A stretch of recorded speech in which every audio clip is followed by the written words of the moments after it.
Ja miten tämä ilta käynnistyy? Niin, tämä iltahan käynnistyi siis tietenkin Tuutin työläisiltä, mutta hei, mä haluaisin Outi nyt kysyä sulta semmoisen ihan perusjutun, että kun tämä on työväenlaulujen ilta, kisällilaulujen kampanjan startti-ilta, niin mitä sulle merkkaa työväenlaulut? Mä luulen, että mulla on aika tyypillinen tausta, kun on 70-luvulla elänyt nuoruuden, niin se oli hirveän poliittista aikaa. Niin kuin minäkin. Niin. Joo. Niin, silloin on aika luontevaa jollain tavalla yhteiskunnan herääminen tapahtuu koulussa ja sitten niin kuin, poliittisen laulun ja työväenmusiikin kautta ne kaikki alkaa kietoutua yhteen. Mä olen myöskin laulanut ohjelmaryhmässä. Varmaan puolet tästä porukasta vai mitä? Käsi ylös, joka on laulanut ohjelmaryhmässä. Okei. Se ei varmaan ollut mikään periaateohjelmaryhmä kuitenkaan. Se oli hyvin periaatteellinen. Entäs sinä? Mikä sun yhteytesi tähän työväenmusiikkiin? No itse asiassa mun yhteys tähän työväenmusiikkiperinteeseen on meidän seuraava tyyppi, joka tulee lavalle sen kautta. Nimittäin mä olin 80-luvulla tuolla Oulun takana Iissä semmoisella mökillä ja silloin mä kuulin yhden semmoisen, en mä tiedä tästä kuullut semmoisen Ahteen Matin, niin ottava kitaran käteen ja laulavan työväenlauluja ja sitä kautta mä niin opin tähän perinteeseen. Vau, toivotetaan tervetulleeksi Matti Ahde. Ja sen, miksi me Matti nyt toivotaan tervetulleeksi, niin siitä kuullaan kohta. Mutta se olisi yksi kysymys Matille. Että no, annetaan mikrofoni. Sä pilasit jotain mun jutun. Sorry. Mun piti kysyä Matilta, että mä oon kuullut, että sä oot laulanut itsesi politiikan huipulle. Pitääkö tää paikkansa? Tää jo äsken vähän paljasti. Ensimmäinen lauluesitykseni on vuodelta 1951 Oulun Parkkisen kankaalla, jossa Seppä Kilponen, joka asuu meidän naapurissa, ja asuttiin tämmöisessä 24-öisessä vuokra-asunnossa, niin tuli meille ja sanoi, että Matti, hän on kuullut minun laulavan, että laulappa se oli pikkusen ottanut, niin se, että se tyhjä kuja. Hiljainen kylätie oli se, jota hän toivoi.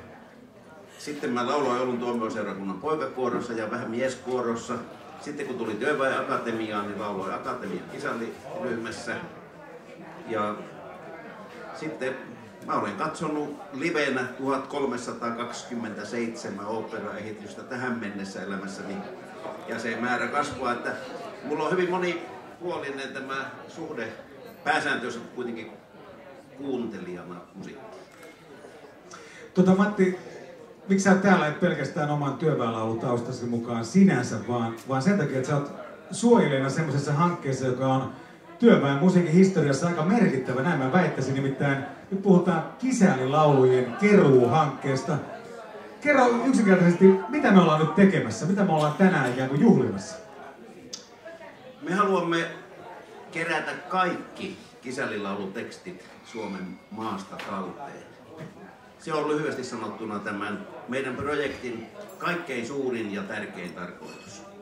Ja sitten me emme halua sitä vain kerätä ja tehdä sille loppusijoituspaikka Työväen arkistoon, jonne me sen teemme, vaan me haluamme tästä myös tehdä portaalin, jossa kaikki tämän päivän ihmiset pystyvät tutustumaan tähän hienoon työväenliikkeen, laululiikkeen ja työväen kulttuuri niin kuin historiaan näiden kisällilaulutekstien kautta. Sen verran voisin vielä sanoa, että miksi nyt käynnistettiin tämä projekti. Työväen sivistysliitto on tämän projektin hallinnoija. Se on niin kuin omalla kotikentällään. Työväen sivistysliitto huolehtii siitä, että tämä projekti viedään maaliin vuoteen 2019 mennessä. Ja meidän tarkoitus on yhdessä Kansansivistysrahaston, Korneliini-säätiön, useiden säätiöiden, ammattiliittojen tuella hankkia tämä projekti sellaiseen pisteeseen, että 5-6 tuhatta uutta kisällilaulua löytää kohteensa. Onko niitä niin paljon, epäilet? Tipi Tuovinen, joka tulee täällä muutaman sanan kertomaan tästä keräyksestä ja joka on tässä keräyksessä keskeinen toimija, niin hän kertoo teille tarkemmin lukuja. Hän on jo kerännyt 20-luvulta toiseen maailmansotaan saakka. Älä vie kaikkia vielä näitä. Me tullaan kertomaan tästä enemmän. Mutta tämä projekti lähtee toisen maailmansodan jälkeen ja päättyy tänne 70-luvulle. Ja kun Suomi täyttää ensi vuonna 100 vuotta, me halutaan kytkeä tämä osaksi suomalaista yhteiskuntaa, tämä porvareitten irvailu. Se on entisajan träppiä tämä kisällilaulu. Ja nyt sitten voidaan sanoa, että kun vuonna 18 tulee kansalaissodasta 100 vuotta, niin me haluamme, että silloin myös nämä työväenlaulut nostetaan näkyviin ja esiin. Ja sitten 19 Työväen Sivistysliitto täyttää 100 vuotta. Me haluamme myös juhlistaa tämän projektin kautta tätä hienoa järjestöä.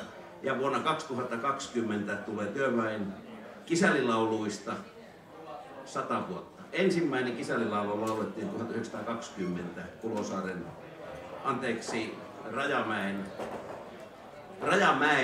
Rajamäen pojat. Ja silloin 2020 niin me vietämme sen laulun, ensimmäisen laulun 100-vuotisjuhlia. Kiitos kovasti menestystä Matti hankkeelle. Kovasti. Täällä aplodit vielä kerran. Kiitos. Tämän hankkeen suojelija Matti Ahde. Kiitos.